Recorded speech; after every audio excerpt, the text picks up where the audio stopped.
Carnatic wars చేపలు, Greek చేపలు తెలుసు కదా మీకు, క్రికెట్ కోచ్ ఆయన టూరిస్ట్ స్టోరీ ద్వారా ఇంకొక వ్యాన్ ద్వారా గుర్తుపెట్టుకోవచ్చు సింపుల్గా. చూడండి, ఆడమ్స్ వ్యాన్ అనే స్టేట్మెంట్ గుర్తుపెట్టుకోండి, డివైడ్ చేసుకోండి. AD AM van, right.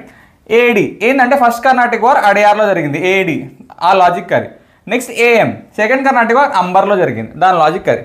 Third Vandavasi like van, ఈ లాజిక్ అయిపోయింది కదా. సో ఇదే battle of Adyar, battle of Ambur, battle of Vandavasi, Wandiwash కూడా అంటారు. సో అది పెద్ద లైక్ లాజిక్ క్లియర్గా ఉంది కదా.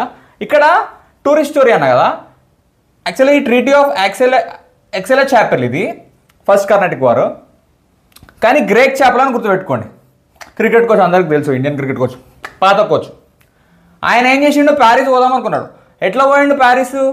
ఫస్ట్ పాండిచేరి పోయిండు, అక్కడ ట్రాన్సిట్ హబ్ ఉంటుంది, ఇక్కడ ఫ్లైట్ మారిండు, మళ్ళీ ప్యారిస్ వచ్చిండు. ప్యారిస్ డైరెక్ట్గా పోలేరు, ఇట్లా మిడిల్లో ట్రాన్సిట్ హబ్ ఉంటుంది.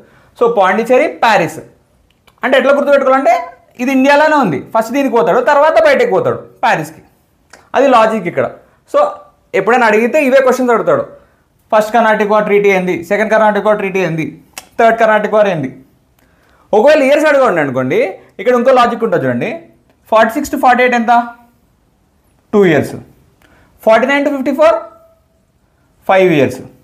57 to 63 6 years. సో చూసారా, ఇంక్రీజింగ్ అవుతుంది. సో ఏది పెద్దగా ఉంటే అది 6 years అంటే 3, 5 అంటే లైక్ ఇట్లా అడిగిండి అనుకోండి, 5 years అంటే 2 like second Carnatic war, 2 years అంటే ఫస్ట్ కర్ణాటిక్ వార్, అట్లా గుర్తుపెట్టుకోవచ్చు. ఇది కూడా అసెండింగ్ ఆర్డర్లో ఉంది. సో ఈ చిన్న లాజిక్స్తో కర్ణాటిక్ వార్స్ మొత్తం అన్నీ అయిపోయాయి.